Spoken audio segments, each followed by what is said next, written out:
Halo pemirsa, welcome to selamat datang di channel kami. Assalamualaikum warahmatullahi wabarakatuh. Pada kesempatan kali ini kita akan membahas tentang sejarah tasawuf. Simak selengkapnya dalam video kami berikut ini. Tapi sebelum dimulai, dimohon untuk ketik like, subscribe, serta pencet tombol notifikasi dan tinggalkan komen demi kemajuan channel ini. Terima kasih pemirsa.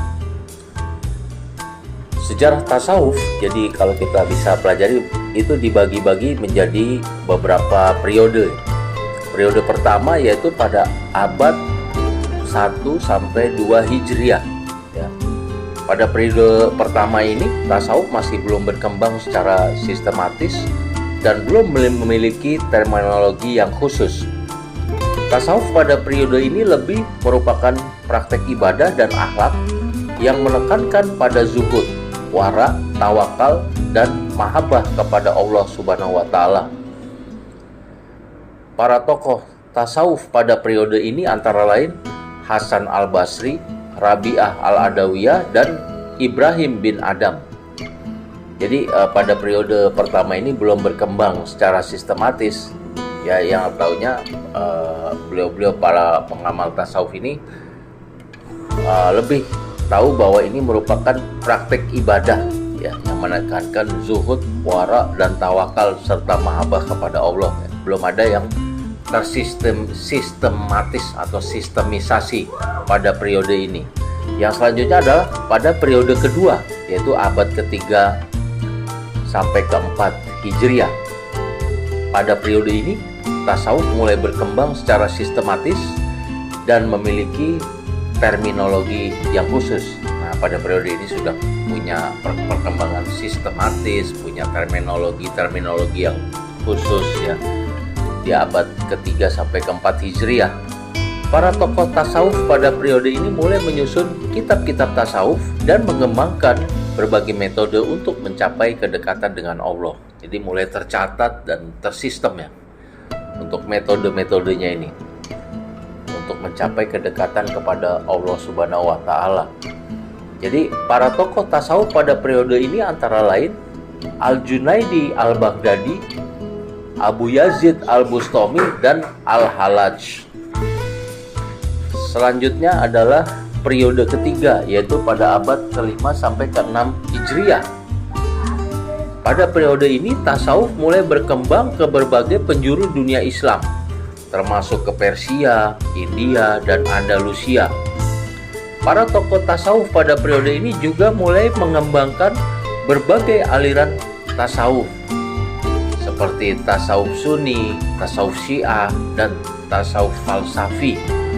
Para tokoh tasawuf pada periode ini antara lain Al-Ghazali, Ibnu Arabi, dan Jalaluddin Rumi. Nah, jadi pada periode ketiga ini di samping juga tadi pada periode kedua sudah mulai tersistem ya, tersistemasi dan memiliki terminologi, juga ini mulai berkembang ke seluruh penjuru dunia Islam ya, termasuk ke Persia, India, dan Andalusia di Spanyol. Tidak hanya di Jazirah Arab saja. Dan yang terakhir adalah belum yang terakhir ya misalnya periode keempat, yaitu pada abad ke-7 sampai ke-10 Hijriah.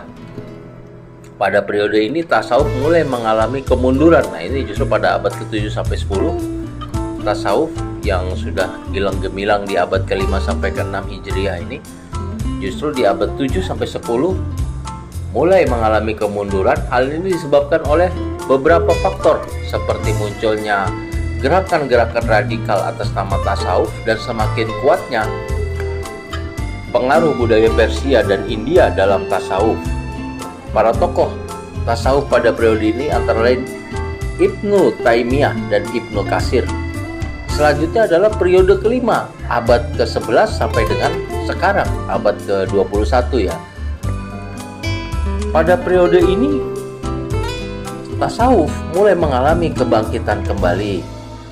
Hal ini disebabkan oleh munculnya para tokoh tasawuf yang berusaha untuk membersihkan tasawuf dari berbagai bid'ah dan khurafat.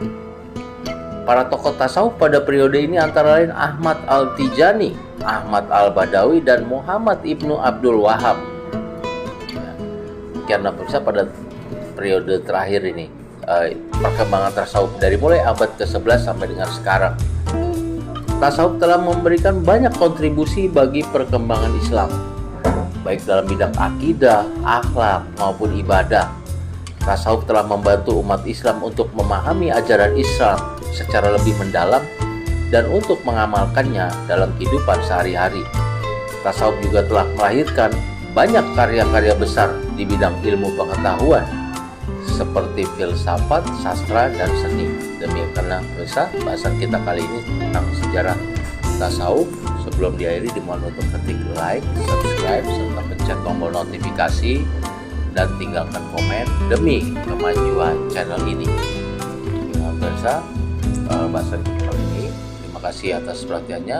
Wassalamualaikum warahmatullahi wabarakatuh.